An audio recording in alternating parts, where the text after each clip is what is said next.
Albie, honey, oh, God. Okay, oh, God. Oh.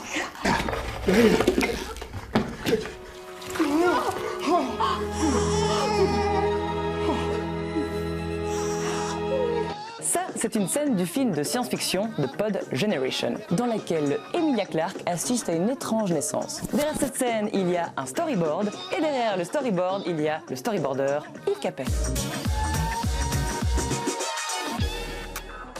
Je m'appelle Yves, je suis dessinateur, je fais beaucoup de storyboards depuis 25 ans. J'ai notamment travaillé avec Franco Dragone sur ses spectacles, avec Danny Boone sur La vie pour de vrai et François Damiens sur le film Monquette. Cette scène, elle est tirée de Pod Generation, réalisée par Sophie Barth avec Emilia Clarke. Pour cette séquence, on va travailler avec un iPad. Chaque case représente évidemment un plan. Et quand je veux discuter avec la réalisatrice, elle va décider où on va placer les personnages. C'est une scène un peu particulière où on assiste à la naissance de son bébé qui sort d'un pod, c'est-à-dire d'une sorte d'œuf. Plan suivant, on a le personnage qui va essayer d'extraire le bébé dans l'œuf. Un storyboard, c'est un script, mais visuel. Parfois, on va indiquer des mouvements.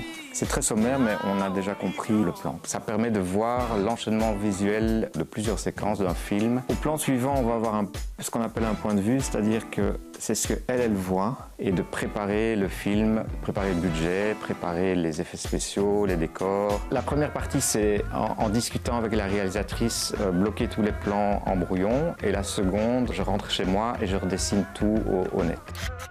Par rapport à la naissance, dans ce cas-ci, on ne va pas tout de suite filmer un vrai bébé. Ici, on va être en caméra derrière l'épaule de Rachel. C'est un nourrisson, le cordon ombilical.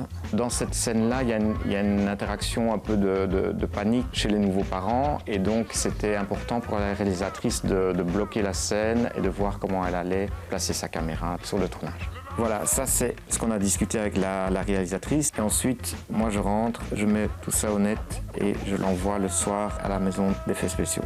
Le storyboard, c'est un outil qui déstresse le réalisateur, quoi.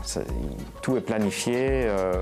Il y a des gens qui me disent « Tiens, j'ai jamais utilisé ça » et après, sur mon tournage, j'ai gagné du temps. Ce qui est amusant, c'est que le dessin est une activité très solitaire, tandis que le cinéma pas. Et le storyboard, ça permet de combiner le plaisir du dessin avec le fait de travailler avec plein d'autres personnes. Et donc voilà la version mise au net du storyboard, prêt à être envoyée.